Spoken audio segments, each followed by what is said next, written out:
Are you ready to start your own medical practice? There are so many big decisions that you have to make before diving into entrepreneurship.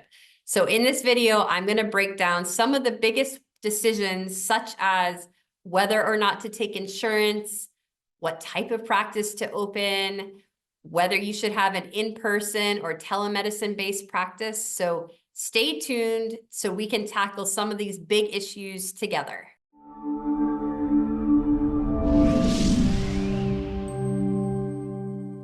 Hi, I'm Dr. Annie DePasquale. I'm the founder of Collaborating Docs. We help NPs and PAs get connected to fabulous collaborating physicians. Today, we're going to tackle some of the big decisions you need to make before opening your practice. The first one is whether or not to take insurance. So taking insurance can be very beneficial to patients.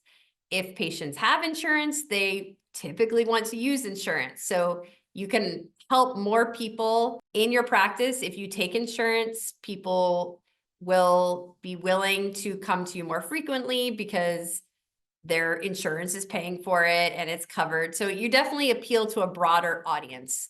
The cons of taking insurance, the negatives are it can be a lot of work, administrative work. You have to make sure you're coding things correctly. You have to make sure you are credentialed by the carriers that your patients have. That can be a lot to figure out, can take a lot of time. And then some insurance companies are not that fast to send back reimbursements. So it sometimes can be very challenging and frustrating to take insurance, but absolutely people do it. I think an easy way to overcome some of those hurdles is to hire someone, at least on a part-time or fractional basis, to help you with the credentialing and the billing. So you make sure it's done right and you actually get paid. On the flip side, not taking insurance, the administrative hassles are gone, but you're going to be appealing to a smaller patient base. It's a good idea if you're interested in helping people, these sort of glamorous concierge type practice, type medicine. So people pay out of pocket for top tier access, top tier care. Sometimes they pay sort of a monthly fee to access this sort of concierge care. Others, it's sort of you just pay per visit. You might also want to appeal to people without insurance that are unable to get it. They're unemployed. They don't qualify for insurance. So maybe you help people at a lower socioeconomic bracket at more affordable rates that they can just pay cash to see you. So I've seen both of those scenarios work as well. Another big question is, are you going to have an in-person brick-and-mortar practice, or are you going to have a telemedicine practice virtually? Pros and cons to both. In person, it's a lot more expensive to get started. You have to get office space, equipment, supplies, furniture. You might need more staff.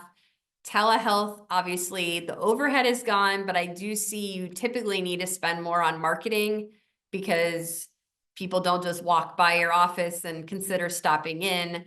It's harder to get sort of your local community rallying behind you like they might with an in-person practice.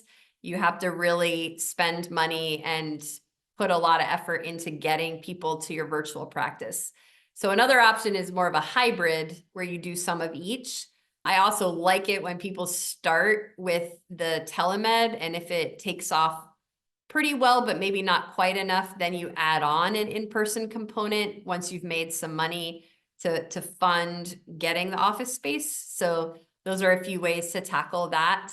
Another big question is, what services are you going to be offering? You do want to be very clear with patients so they know, okay, if I go to this practice, this practitioner, this is what they can offer me. So, you may offer weight loss, but you want to be very crystal clear. Does that include pills and injectables that you prescribe and they pick up somewhere else?